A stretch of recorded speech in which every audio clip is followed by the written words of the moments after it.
Pemirsa, pada sebuah sidang putusan Mahkamah Konstitusi MK tidak jarang ya istilah dissenting opinion, pendapat yang berbeda akan muncul. Mungkin ada sebagian Anda atau kalangan masyarakat di luar sana masih belum paham apa itu dissenting opinion. Berikut penjelasan lengkap kami kutip dari laman cnnindonesia.com. Apa itu dissenting opinion? Kita akan lihat juga yang pertama untuk pendapat dari Jurnal Pendidikan Hukum Islam Al-Jinayah yang kami kutip bahwa menyebutkan pendapat yang berbeda ini secara substansif sehingga menghasilkan amar yang berbeda.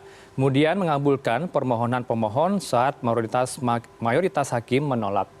Saya mewawancarai salah satu pakar hukum tata negara, yaitu dosen hukum Fakultas Hukum atau Dekan Fakultas Hukum Universitas Jember, yaitu Bayu Dwi Anggono, yang menyatakan bahwa dissenting opinion ini perlu dalam sebuah sidang. Tapi perdana terjadi di pemilu ini karena di pemilu sebelumnya sengketa Pilpres tidak ada dissenting opinion.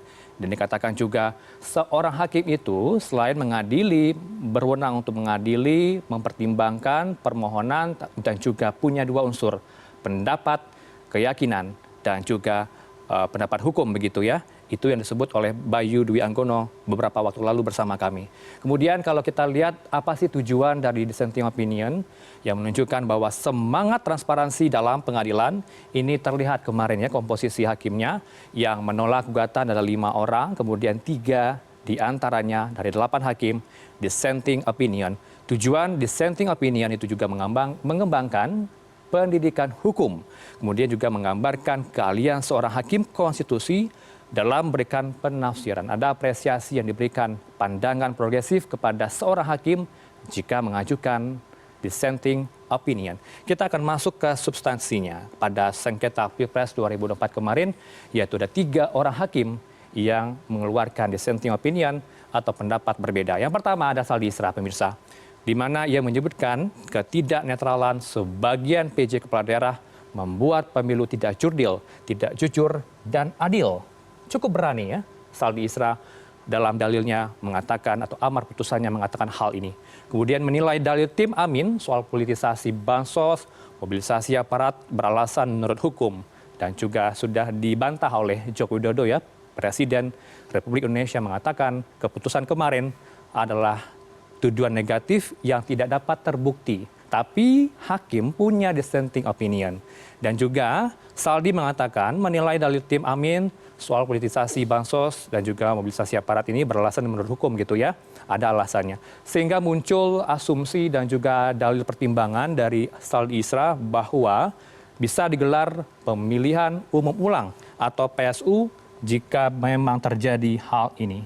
Inilah hakim yang berani untuk mengeluarkan dissenting opinion. Yang kedua kita lihat, tidak hanya Saldi Isra, pemirsa, ada seorang perempuan, hakim konstitusi, Eni Nurbainingsih, yang mengatakan bansos oleh Presiden jelang pemilu berdampak pada peserta Pilpres, peserta pemilu, karena ada ketidaksetaraan terjadi ketika bansos ini diberikan di saat momen politik, momen pemilu.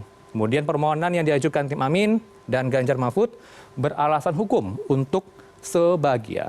Kemudian tidak hanya Saldi Isra, tidak hanya Eni, ada juga Arief Hidayat yang juga mengajukan dissenting opinion, mengabulkan gugatan yang diajukan oleh tim Amin dan Ganjar Mahfud untuk sebagian. Dan juga dikatakan Arief seharusnya dilakukan pemilihan ulang di beberapa daerah. 2 hakim MK mengatakan harus ada PSU, tapi karena suara mereka minim, tidak ada PSU yang akan direkomendasikan dalam amar putusan kemarin. Komposisi hakim kemarin menolak ya gugatan. Kemudian yang dissenting opinion hanya 3 orang. Baik itu menerima dan juga menolak putusan, komposisinya pasti 5-3. Tidak ada 4-4. Jika komposisi hakim itu 4-4, maka tidak ada kesimpulan, tidak ada putusan. Itulah yang kami kutip dari sejumlah lembaga dan juga statement yang diberikan kepada CNN Indonesia.